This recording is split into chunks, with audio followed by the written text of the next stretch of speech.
Okay, we are live with the one and only Billy Philo, owner of Masterful Mechanics. We got a topic you guys will definitely want to pay attention to today. So let's get into it.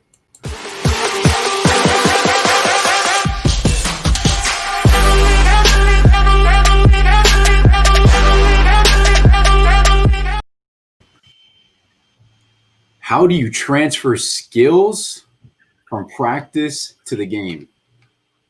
Huge topic, a huge area of discussion, not just something physical where you can just go do a drill and practice it. How do you transfer skills? Because it's all from the neck up. So that's what we're going to dive into today. We've got Billy Philo, owner of Masterful Mechanics here in Harrisburg, Pennsylvania. Billy has played professionally, collegiately, business owner. Billy, why don't you introduce yourself quickly, and then let's jump into it. All right, Sam, thanks for having me. I've been looking forward to doing this. I think this is a great platform to get information out for not only youth players, but for collegiate and even adult and pro players and athletes who need help with the mental side of the game.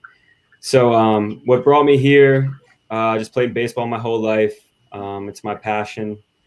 I love playing. I love coaching. So I decided to start an instructional company called Masterful Mechanics Baseball, like you said.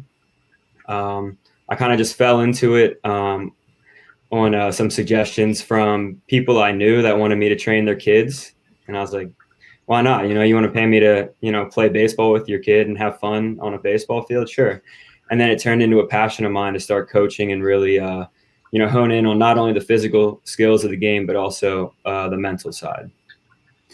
And you guys that are watching this, whether you're watching it live or you're watching the recorded version, something that Billy just said to me backstage, that if you really want to know where to get your information from, he said he started a YouTube channel, which is great, which is awesome, putting out valuable information. But he said, I'm doing it for kids that maybe can't afford lessons, or for kids that just want to learn some things on their own. So he's coming from a place of genuine sincerity, that he actually cares and he actually wants your kids to get better. Because there's a lot of coaches out there, not only in baseball, not only in softball, but in a lot of sports that are just about this thing. They played maybe professionally, they played maybe collegiately, and it's a crime because they get into the business of coaching and teaching, and all they care about is the money. And the money's important if you have a business. I understand that. The money's important to keep the doors open. But if you're doing what you're passionate about, what you genuinely care about, it's going to transfer to the kids. It's going to transfer to the parents, and it's just a carryover effect. So just know that he's coming from such a genuine, warm, sincere place. But how do you transfer skills from games? I have a ton of thoughts on this, but when working with kids, man, where do you start?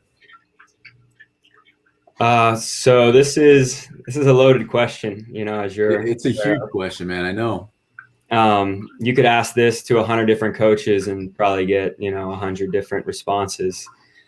The biggest thing for me, everything we're going over in practice, in our lessons, in our trainings, we're thinking about what we're doing. We're taking our time. We're really focusing on the mechanics. We're focusing on what we need to do to get, our body where it needs to be to perform how we want it to. So in the lessons and in practice, we're thinking about the mechanics, but that transfer to the game, there's way too much going on in a baseball game or any other sport to think about mechanics, to think about, I need to be, my arm angle's here, my bat angle needs to be this. During the game, it's just too fast. There's too much going on. So I like to be consistent with the mechanics in practice. And I tell all my athletes, and for myself even, when you get to the game, you just got to kind of just let it roll and just play the game like you know how to. And all your practice and all the repetitions and your routines leading up to the game they're going to allow you to just be able to play without thinking about the game and just going out there. And I think a big thing is having fun and being grateful that you're on the diamond and you're able to play this game, or any game really, and just kind of letting your body take over and taking your mind out of the equation in game. Yeah, I agree 100%, man. The game happens, any sport happens way too fast to just say, okay, I'm going to worry about this part of my swing or throwing or catching a ground ball, whatever the hell it is. Do you, I want to go down a different rabbit hole here, though, because do you believe that there is a different mindset? So there's a practice mindset and a game mindset. But here's the caveat: is that oftentimes players have this practice mindset, right, where they're developing their skills and they're open to learning and trying new things or developing a different part of their game. So they have this really good mindset for practice where they're open. But when it comes to the game where things really speed up, where it's really fast, it's foreign to them because the game is moving so fast. They haven't practiced that game mindset. So do you think, I agree 100%, there needs to be a mindset in practice for skill development, for all of those different aspects of developing skills. I 110% agree. Do you believe, or do you think that there also needs to be time in practice for working on your, let's say, game mindset or game focus, where it's moving fast? That's a good question as well. So that's a really good one. I think, like I said, with the mechanics and everything, focusing on our technique and practice is great. Maybe we can devote a portion of that to practice, and then the last maybe half of the practice or the last quarter of practice. Okay, now it's game mode. Now we go into, okay, you're taking live BP, you're taking live hacks, you're throwing to, you're pitching to a catcher, and we're going to try to simulate a game. It's hard to simulate the pressure and the speed of a live baseball game unless you're actually playing like an inter squad or, facing a live hitter, with live at bats. But we, like in a private lesson, for example, a 30-minute hitting lesson, we could do 20 minutes, focus on your mechanics, focus on your technique. All right, this last 10 minutes, let's forget about all that and let your body take over. Focus up, take your time with breath work, which is a whole nother topic we could talk about. Your breathing is huge, and being able to relax yourself and play the game how you want to. But yeah, for maybe that last 10 minutes of our private lesson, we can say, all right, let's simulate. This is a live game. All right, don't think about your mechanics. Just let your body take over. Yeah, that's such a important part, man. And you probably play games, you probably have little competitions, little things like that. Just to transfer the focus from that skill development part to actually competing, because that's the big thing when they get into the game. They got to learn how to compete. Mm-hmm. But there's all of these emotions that I face, that you face, that players face, whether it's going into a game, whether it's going into a meeting, whether it's jumping on a live stream, whatever it is, whatever, there's always obstacles, there's always blocks, and it's probably a little bit different for everyone. Let's switch gears and talk about that fear and that anxiety and that pressure. So I'm a big believer in there's different types of athletes and different things that they're playing for, as far as what generates that pressure, what generates that anxiety.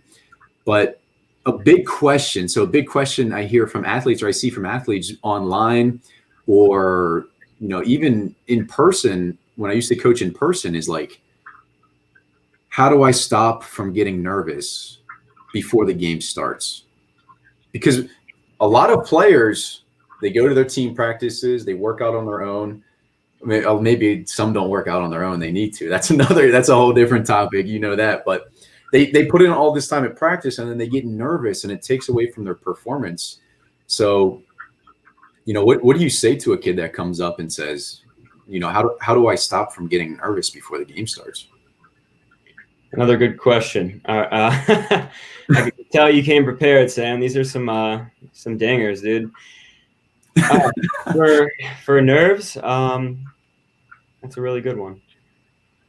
I think a big thing is, like you mentioned, why did you start playing this game, or any game, or why did you start your business? Why did you start this podcast, or why did you start whatever your venture is in life? Yeah. You did it because, you you found your passion and you wanted to follow that, and you started and you did it for yourself. Yeah. Not to be selfish, but I started playing baseball because I love the game, and I kept playing because it made me happy, and now coaching makes me happy as well. So I've continued to do that. So what I tell players is when they get to the game, not only about the breath work, which we can go into, that's a whole nother topic, but just thinking about why you play this game. And it should be for yourself and to make you happy. And nerves are going to be okay. Nerves are going to actually make you perform better, to an extent, if you can harness the energy and the power from those nerves and kind of utilize that as your focus. So my nerves are normal, know that, and know that you're playing this game to have fun and for yourself, and also now for your teammates as well. So you can utilize those nerves and put them into your direct focus into whatever it is you're doing, not just in playing a sport, but use your nerves or your little bit of anxiety or whatever is normal, and just know that, and know that you can utilize that as your concentration for the task. I agree, man. And we have to be really aware as parents, as players, as coaches, that, players are motivated. Players get those nerves from different things. Mm-hmm. There's a Harvard psychologist who's passed away, who actually broke down motivation. And this is really specific. This is so clear for athletes, into 6 different categories. Well, it's actually 3 categories, and each one is broken down into 2. So, you have your athletes that play for others, right? They play for their teammates, they play for their parents, they play for their coaches. You have your athletes that just strictly want to dominate, right? And they either want to absolutely dominate in an individual sense or their team sense, or they're trying not to be embarrassed, right? That's on the same spectrum. The power, those would be the power athletes. And then the third type is the achievement type, where those are the skill development people. Those are the skill development athletes. Those are, they really work on refining their skills in practice. And the only person that can beat themselves or beat them in the games is themselves, right? If they didn't execute their skills. So, just based on his model, right? David McClellan, who's arguably the guru, he's the authority on motivation, right? Harvard and a number of books and all that good stuff. But there's 66% of the population that easily gets nervous, right? You're afraid of letting down coaches. You're afraid of letting down teammates. You're afraid of letting down your parents. For parents, for not frustrating your parents, we see it all the time in youth sports, where parents put so much pressure on kids to perform, whether it's because the parents paid all of this money for lessons, all of this money for teams, all of this money for travel, whatever it is. Do you think that we're spiraling out of control in youth sports, and the pressure that kids get from their parents? Dude, you really came prepared, man. I mean, that's just off the cuff. That's not a pre-prepared question or anything, man. It's just, that's big. So, well, to start, the crazy thing is I've seen professional baseball players get nervous and get anxiety and barely able to function because of their manager or a coach, that's constantly in their ear. Whatever, even during the game, I've seen it, especially pregame, Mm-hmm. A manager and a coach's job during pregame, during a game, their job is just to be there and control, the roster, the lineup, the pitching changes, whatever. Their job isn't to coach and try to tell the players what to do during a game. Yeah. During a game, you just got to let the players play. And I think pro guys get almost like frozen, with fear because their manager, oh, I'm taking you out if you make another error. And then what do you think happens the next inning? Yeah. Next inning. Even high school. Which is crazy, But I've seen it happen. Go ahead. I can empathize so much, man. It's because because you put the pressure on yourself, but you feel like your ass is on the line. Right. And it's If I not mess fair up, to I play. might not play for a week or 2 weeks or 3 weeks. And right? this is my career, like my salary. Yeah, I exactly. play baseball. So if I make an error, I might not be able to get my contract and not be able to put food on the table for my family. 100%. Another discussion to have. But I think going back to your question, I think it helps to put things in perspective. So baseball is a game, right? If you perform poorly, you strike out, you walk the house. No one's gonna die. Your family still loves you. At least they should. Your friends and your teammates are still gonna love you. At least they better. If they actually care about you, and that's the type of friends and teammates that you want, they're still gonna care about you if you make a mistake, even if you lose them the game, whatever. Baseball is just a performance realm. It's not life or death. So I think putting that into perspective really helps. Even putting it into perspective, like, for a kid, if I don't perform well here, I'm still going to leave, be able to go home and freaking get on fort, and like my mom's going to make me a nice dinner. I still have family, I still have a roof over my head. So you put those things into perspective and be grateful that you can even play the game, even if you shit the bed, it happens. 100%. But people are still going to love you and respect you and, be with you even if you fail on the diamond. And even off the diamond in the work, performance realm, if you lose your job or whatever, your family's still going to love you. So there's always a saving grace, and there's always something to be grateful for. And I think that helps me calm my nerves for performance. Agreed. So having kids just know that before the game starts would help them just calm those nerves. Yeah. A great pregame talk for the coach would be, hey guys, we worked so hard in practice, and you guys worked your asses off, and you're supporting each other. You put in so many hours, and now we get to go out and see the fruits of our labor. So just go out, have fun, play for yourself, play for your teammates, play for your families, and go out there and just have fun and play the game. Play the game. That's all pregame talk should be, not this is the big game, we need to win this, to make playoffs. Like, nah, it's just another game. It's just another day, to be thankful that you get to go out there and play baseball or whatever sport or whatever your performance realm is. There's an entrepreneur, business owner who's pretty popular. Most people have probably heard of him, Gary Vee. He says he wakes up every morning, and this guy is on the run on social media everywhere, all hours of the day, giving big speeches, $100,000, $250,000, $1 million speeches.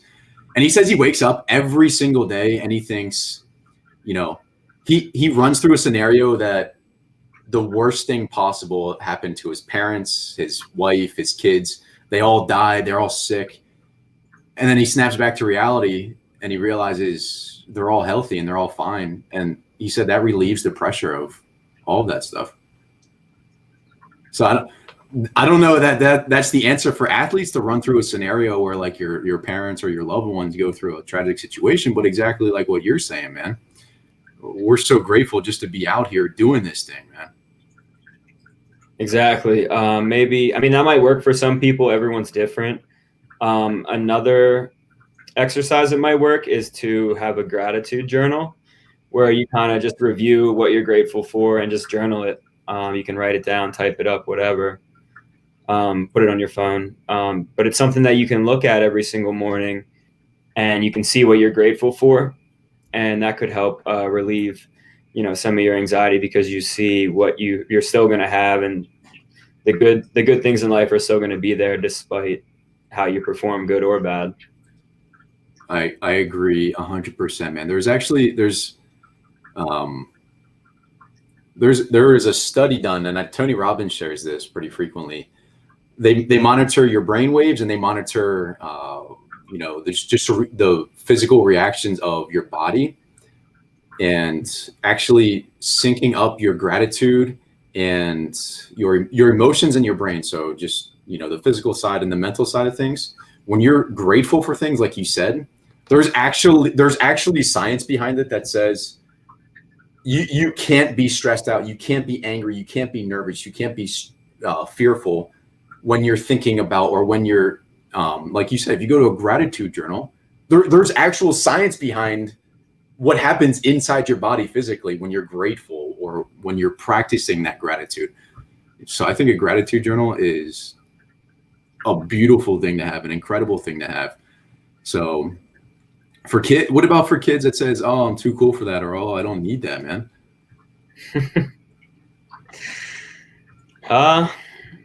That's a good question. I mean, everyone's different, you know. Everyone is different. It doesn't take like a physical journal if you kind of just want to think about the things that you are grateful for.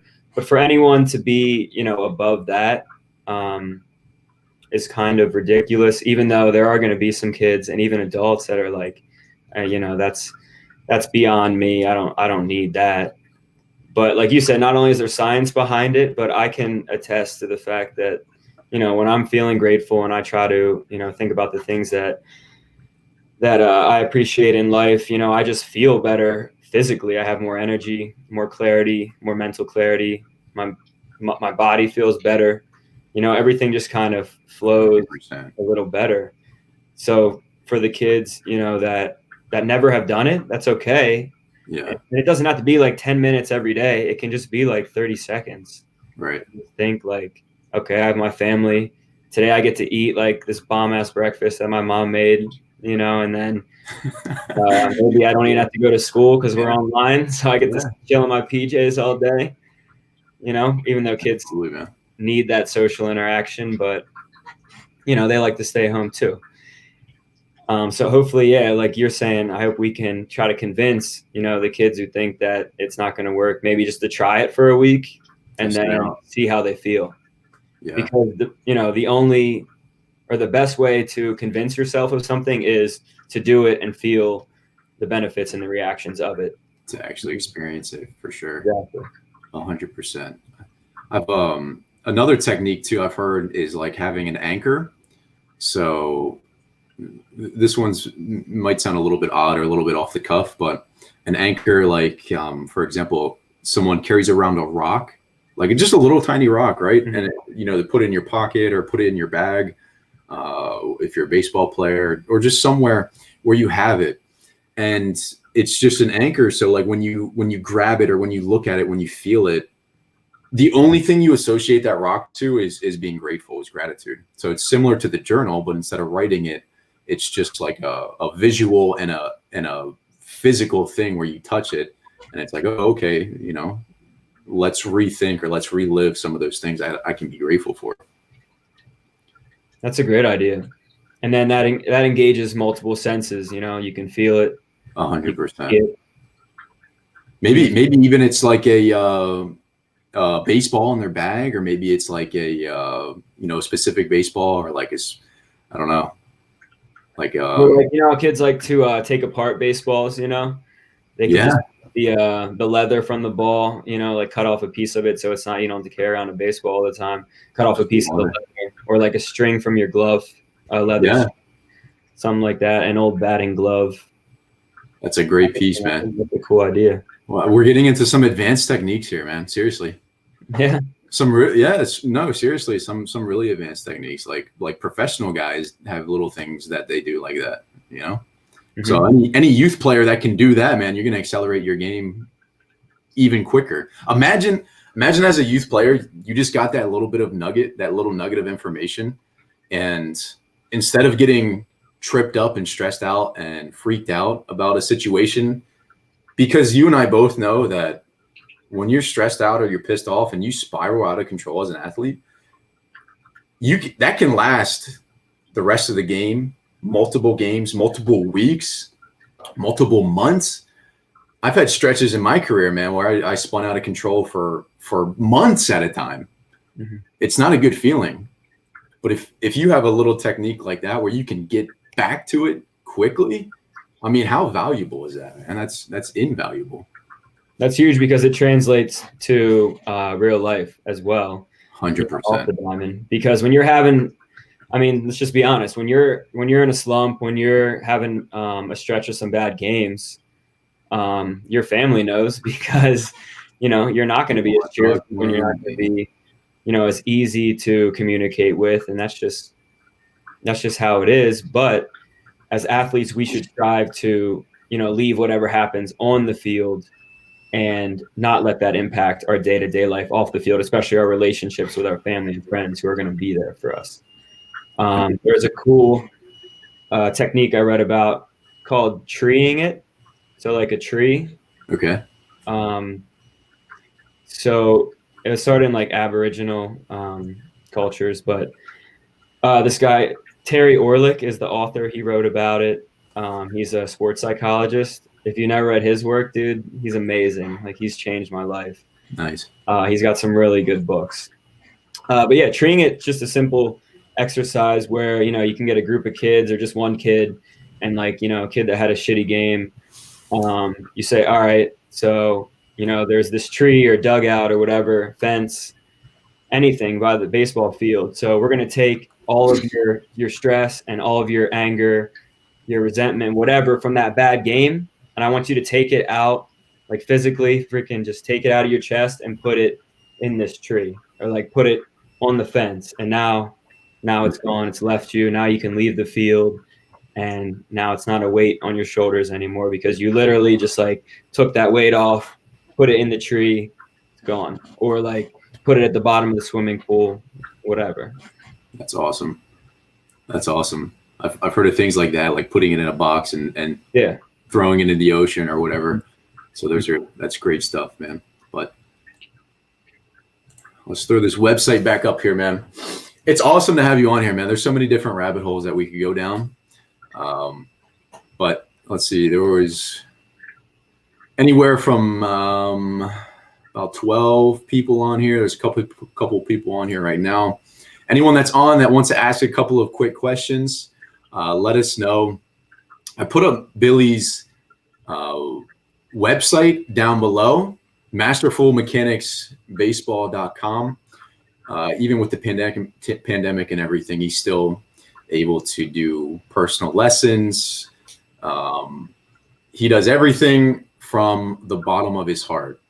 Is there so for people that may not know you, what's one thing that you might want to leave them with, or let them know before we jump off here?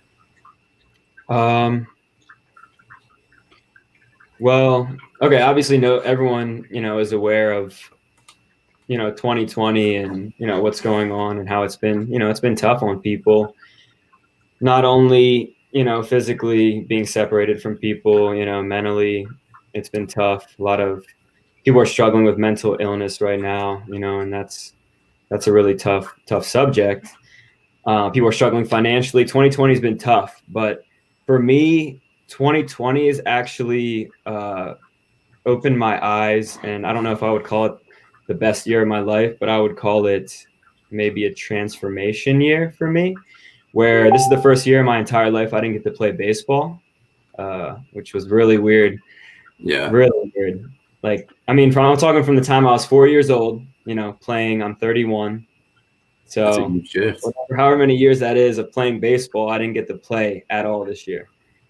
But that taught me that there are things outside of the baseball realm that I enjoy and that really add value and meaning to my life, mainly being my 3-year-old daughter. Her name's Mila, and she lives in Florida with her mom. So there is some distance between us. But with all of my free time in 2020 not playing baseball, I was able to spend even more time with her than usual. That's beautiful. And it kind of was like an awakening that, okay, I do have something after baseball where this could be a topic for our next talk. But life after the game, or life outside of the game, how do you define yourself after you're done being an athlete, which a lot of people struggle with. Yeah, 100%. And 2020 has actually really shown me how I can make an impact with my coaching. I started writing more, doing videos, mental training and baseball training videos. So just showing me that, there is life outside of baseball or outside of sports or outside of work. There's more important things than playing baseball, where I never really thought there would be anything more important than playing baseball, other than my family. Yeah. Now I have a lot of things to be grateful for, not just the game. It's a beautiful thing to find, man. 31 years later. Right? I can't stay away, man. I cannot stay away from this game. Can't. For those of you that want to check out Billy, obviously his website is right here. He has a blog talking about habits and confidence. He has a new YouTube channel with drills and tips on the mental game. They can access that through your website, right? Yeah, yep. The links are going to be found on our website, even for our social media as well. Facebook, Instagram, Twitter. We're pretty active on Facebook, a little bit on Instagram, trying to get the Twitter game going. But yeah, the YouTube's big because there's a lot of training videos on there that can really help kids, especially now that they can't get out and practice with their teams, or even maybe like they can't get out to a facility, you know, with the restrictions. So it's drills that they can actually just do at home, you know, if they have a bat and maybe some wiffle balls or a net, you know, to hit into. They can practice right at home. Excellent, man. Billy, awesome chatting with you. Thanks for having me, bro. I had a lot of fun. We'll see you soon. All right, brother. Peace out.